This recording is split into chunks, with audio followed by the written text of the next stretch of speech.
What's up, ladies and gentlemen? My name's Dan, And I'm Chris. and we are the Random History Guys. We talk about history, and on this video, we're going to be covering facts and myths about American history. Early American history. We'll be getting into early colonial American history, then the American Revolution. I'll be doing some facts about the American Revolution, and Dan's going to do some myths, and then he will present the facts of early American history. Yes, so we're gonna bust some myths. Hopefully we don't get hit with the copyright thing.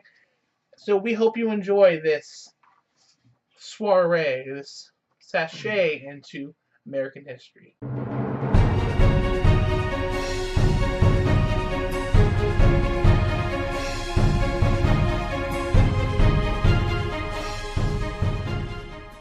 Yeah. So first, our myths. Number 1, Columbus discovered America. Now, while he technically discovered the Bahamas, based on our current understanding, he was not the first European to ever set foot on American soil. That honor goes to our friends, the Vikings. While it's possible there were earlier people, we don't have records of that. And the Vikings are the first to actually describe an area that resembles Niagara Falls. Number 2, Columbus and everyone at the time thought the Earth was flat. This is a commonly held misconception that everyone thought the world was flat. This is largely due to the belief at the time, due to the strong influence of Judeo-Christianism, that they talk about the firmament, all that stuff. But in fact, the European intelligentsia at the time, based on the mathematics passed down by the Greeks, knew the Earth was round. The big bet between Columbus and the intelligentsia was that he can make it from Spain all the way to China, and based on the math, which they actually got pretty right, the distance between China and Spain was so vast via sea that Columbus would have ran out of water and food. But they didn't realize there actually was a landmass in between China and Spain, and Columbus got lucky.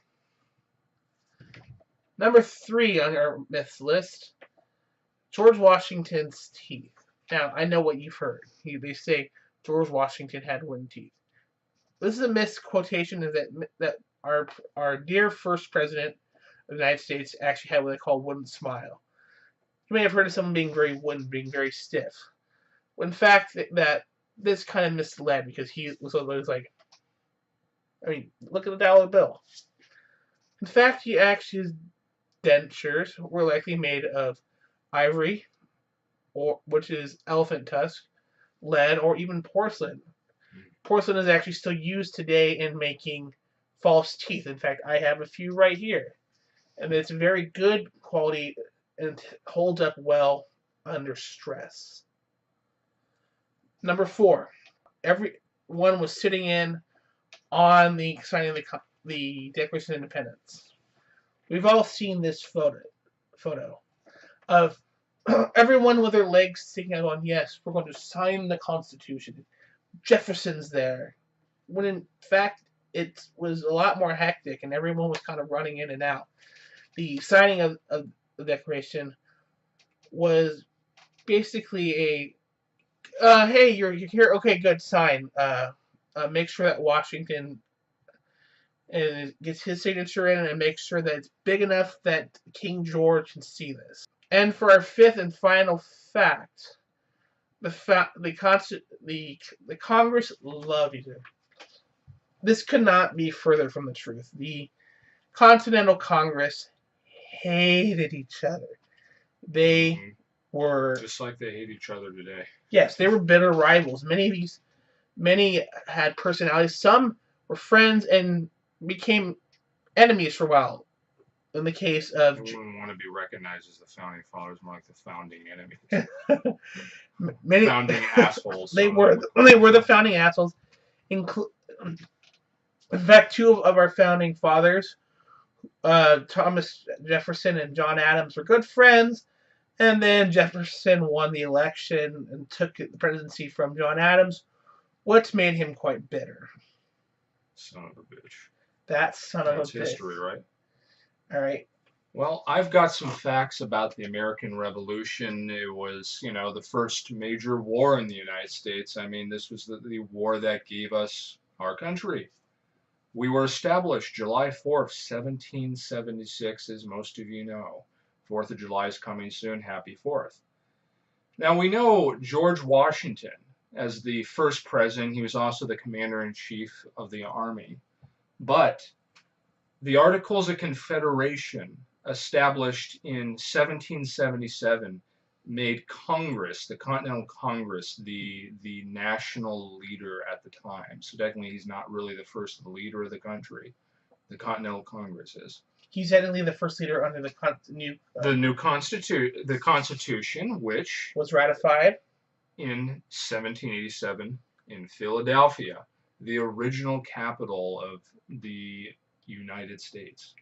It wouldn't be till later they actually established a capital in Washington, which was supposed to represent the divide between the North and the South. That is correct. And how many people do you guys wonder were living in the 13 colonies at the time of the American Revolution? Well, it was 2.5 million. That's a large number. Yeah, I mean, for 13 colonies, it's pretty large. And in the American Revolution, 25,000 Americans lost their lives. Now, 8,000 of those were in battle. 8,000 died of sickness. Sickness was, back in the time, something that often would take you way before, a musket ball would. Yeah, and some of this death was indirectly caused by battle. For instance, if you got shot, you might get an infection, and then that would kill you. Yeah. Not the battle, not the bullet. Yeah, I mean, they didn't understand. They had no. I once went to a Civil War reenactment, and one of the historians there said, they didn't have a concept of microorganisms. They thought, some guy said that some people had theories it was coming through the air and stuff. They would, often slice. They would amputate your arms and legs with unclean tools. It wasn't until Louis Pasteur actually came up with germ theory. Pasteurization. Yes, his theory allowed us to save many people on the battlefield. Now you would think, that's a great point, Daniel. You would think, every single colonist supported the American Revolution. Viva la Revolution. Right. No, in fact, the estimated support, your hardcore support that America should be independent from Great Britain was roughly 40 to 45%. We'll say 50%, right? I guess. Yeah. Say about half. And I guess they estimate 15 to 20% were loyalists, Tories, as those were loyal colonists to Britain. And the statistics, the demographic in between that was sort of indifferent. They didn't care either way. I mean, it's kind of like, how many people hardcore support a sports team and really go to every game versus, they kind of maybe sit at home. And I'd put that, I'd say over. If you want to see kind of a good representation, that watch them with the Patriot, that kind of, though it's not historically accurate. Yeah, they didn't have any British accents. No, they didn't. I watched the show Turn. Although the fun part, been a really good. Although the fun part about that thing is they did show loyalists with, like Adam Bolt. Turn shows a lot of loyalists. Have you seen Turn? Yeah, actually the fun part, actually, the British should be talking like Americans back then, because the British accent that we know today didn't come into effect till after the Revolutionary War, and that came from South England. That's a bonus fact for you. Wow, Daniel. Amazing. The British military, the British forces, 30,000 of those were German mercenaries, also known as Hessians. You might have heard of them if you ever read the book Sleepy Hollow. Right. Because the Headless Horseman was based on a Hessian that they found and beheaded, and he would come back and haunt the town of Sleepy Hollow. Yes. And that's where that comes from, but and they suffered a major defeat at. Do you know? Yes, we all know this one, the Battle of Trenton, where Washington went over to the Delaware. He went over into Jersey, but why would you on go Christmas? But why would you go Christmas Eve or it was Christmas Day? It was at midnight. Yeah, that was quite a surprise attack. Yeah, but why would you go into Jersey? He went into Jersey. That was talked. If you watch the show Turn, if you guys don't, it's about the kind of our first CIA. Yes. It's a spy ring that was developed during the Revolutionary War amongst a group of colonists that disguised themselves as Tories. Yeah, in fact, another bonus There was myth. a slave involved in that as well. Another bonus myth that everyone says that Washington could not tell a lie. In fact, he was the first kind of organizer of the spy ring. Of the CIA. He understood good intelligence and good is going to win a war, and I believe they were talking about Trenton was that information was given. Yeah. One of the big spies was Abraham Woodhull. You can Google him, look him up. Jamie Bell plays his character on Turn, and he actually found the info on Trenton that the Hessians had massed in New Jersey for the winter there, and Washington had that intel and managed to strike. He also exposed Benedict Arnold. That was a big thing. They actually think that Benedict Arnold's portrayal actually led to the galvanizing some of those sitting on the fence. They also exposed counterfeiting too. The British actually had a plan, an illustrating fact, to basically print up continentals, which was the currency of the colonies, and they were going to flood the market and basically devalue their currency to bankrupt them, so they would discontinue the war. Very much the way it failed though, because they got that info out. The culprit, that was the spy ring, and they started destroying as much of it as they could. Yeah, actually, and part of what helped is I think Franklin later on figured out a way to work on anti-counterfeiting measures for American currency. Right. So that's why our bills have all that kind of fun iconography in there. You got to think Benjamin Franklin. You would think France was sort of the major ally during the American Revolution. They did. They came in after the Battle of Saratoga. The colonists showed that they were serious and that they could seriously win the war. But people don't know the Dutch and Spanish supplied the colonists with armaments as well. In fact, not only did they do that, they also were helping us out by distracting Britain by attacking their colonies around the world. I didn't know that one. That is true. That's interesting. That's very smart. You guys have to remember France, Spain, and Britain were competitors at the world, in the world at the time. They were rival colonial empires. And in fact, they used this. France sold us the West. Yes, later on. For Napoleon. Because the short dude needed money for his war. He actually wasn't that short, by the way. He actually was fairly average height. He would like you for that. Yeah. For that time, he was average height. Oh, yes. The Boston Massacre. That was a big incident that shifted public attention in the colonies against Great Britain. And the first casualty was a black man. Crispin Attucks, in fact.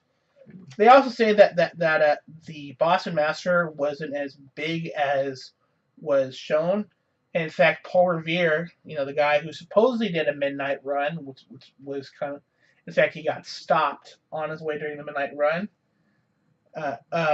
He was a silversmith and a printer, so he made that engraving we all see in the history books with Crispin Attucks getting shot.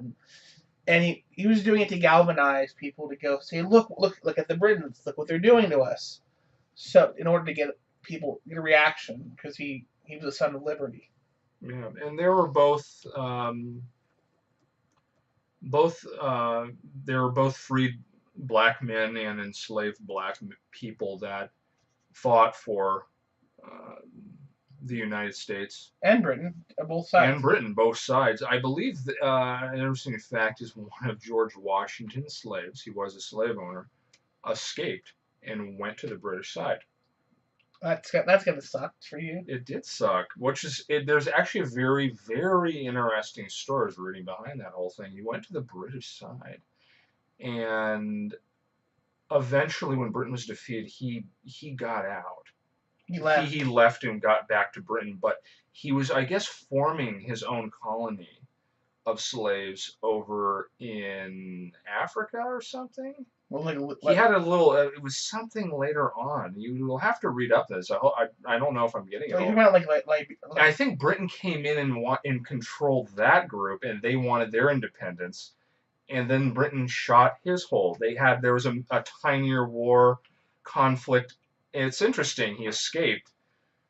Both his former master George Washington, they ended up fighting yeah, for the same thing at two different points. right. Interesting. It was an interesting story. People don't know that. Yeah. No,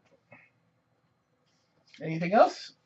Yes. The war went from 1776 to 1783. 1783, England Parliament Basically, voted to say forget it.